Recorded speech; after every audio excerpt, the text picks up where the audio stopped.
नमस्कार मैत्रिणींनो, माझ्या यूट्यूब चॅनलमध्ये तुमचं स्वागत आहे. आज पुन्हा एक नवीन गोड रेसिपी घेऊन आलेली आहे. वर्षभरात कधीही सणासुदीला घरातच स्टोअर केलेला आंबा वापरून आम्रखंड कसे तयार करायचे ते आज आपण बघणार आहोत.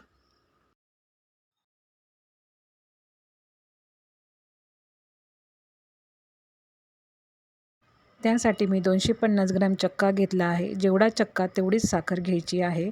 आणि आता मी चक्का बीटरने बीट करत आहे आणि हळूहळू त्यामध्ये साखर टाकत आहे. गोडीप्रमाणे तुम्ही साखर ॲडजस्ट करू शकता. तसेच 1 कप दूध घेतले आहे, ते देखील हळूहळू टाकत आहे. चक्का बीट करून झाला आहे. आता आपण आंब्याचा पल्प घेऊया. आंब्याचा पल्प कसा स्टोअर करायचा तसा मी माझ्या एका मागच्या व्हिडिओमध्ये तुम्हाला सांगितलेले आहे.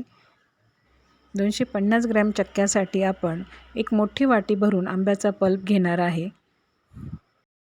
एक मोठी वाटी भरून आंब्याचा पल्प आपण मिक्सरमध्ये घेऊन त्यामध्ये थोडे दूध आणि थोडी साखर टाकून बारीक करून घेणार आहोत, म्हणजे जेणेकरून तो चक्क्यामध्ये छान मिसळला जाईल. आंब्याचा पल्प घेऊन झाला आहे. आता पुन्हा तो पूर्वीसारखाच पॅक करून फ्रीजरमध्ये ठेवून देऊया.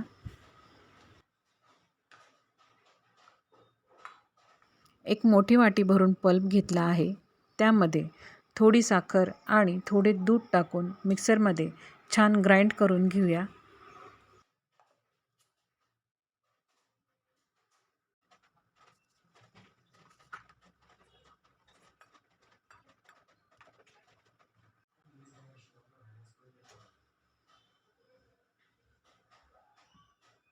आंब्याचा पल्प आपला छान ग्राइंड झाला आहे. आता तो पातेल्यामध्ये टाकून सगळे मिश्रण बीटरने एकत्र करून घेऊया.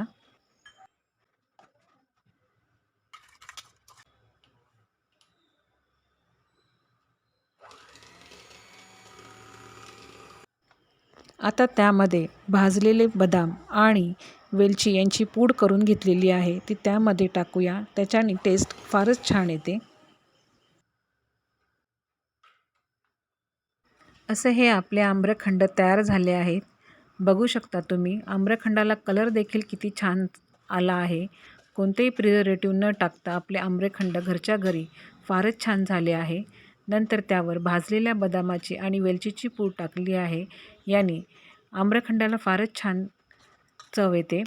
नक्की तुम्ही घरी तयार करून बघा. घरातच प्रिझर्व केलेल्या आंब्याच्या पल्पने आम्रखंड अतिशय सुंदर टेस्टी लागते. आम्रखंड तर आपले तयार झाले आहे, पण त्याच्या जोडीला पुऱ्या ह्या तर लागणारच. त्यासाठी 3 कप गव्हाचे पीठ घेतले आहे. त्यामध्ये 2 टेबलस्पून रवा टाकला आहे. चवीनुसार मीठ देखील टाकले आहे आणि थोडीशी साखर टाकली आहे, की जेणेकरून पुऱ्या एकदम टम्म फुलतात. सगळे जिन्नस एकत्र करून घेतले आहे.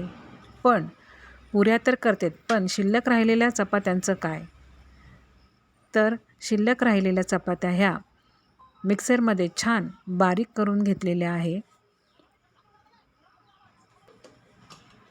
आणि पुरीसाठी जे पीठ घेतलेले आहे त्यामध्ये त्या एकत्र करून छान मिसळून घेतलेल्या आहे आणि त्यांच्या सगळ्यांचा मिळून एक घट्ट पीठ पुरीसाठी तयार केलेले आहे.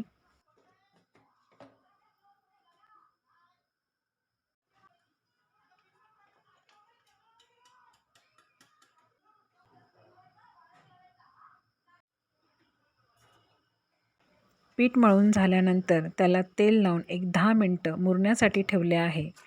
10 मिनटानंतर पुन्हा त्यांना तेल लावून मळून घेतले आहे आणि नंतर त्याच्या छान अशा पुऱ्या लाटून घेतलेल्या आहेत.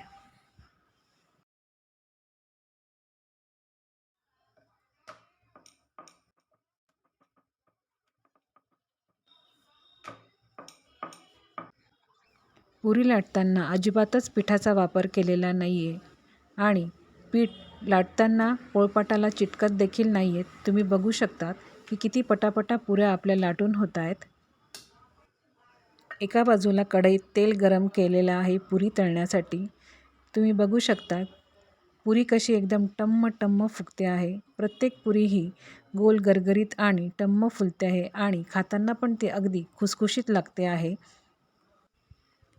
शिल्लक राहिलेल्या चपात्यांपासून पुरी तयार केलेली आहे आणि आंबा स्टोअर करून त्यापासून आम्रखंड तयार केलेले आहे. ही रेसिपी तुम्हाला नक्कीच आवडलेली असेल. रेसिपी आवडली असेल तर नक्कीच लाईक करा, शेअर करा, सबस्क्राईब करा आणि असे आम्रखंड नक्कीच करून बघा. तुम्हाला नक्कीच आवडेल. अगदी बाहेरच्या आम्रखंडापेक्षा ह्या आम्रखंडाची चव अतिशय वेगळी आणि छानच असते. धन्यवाद.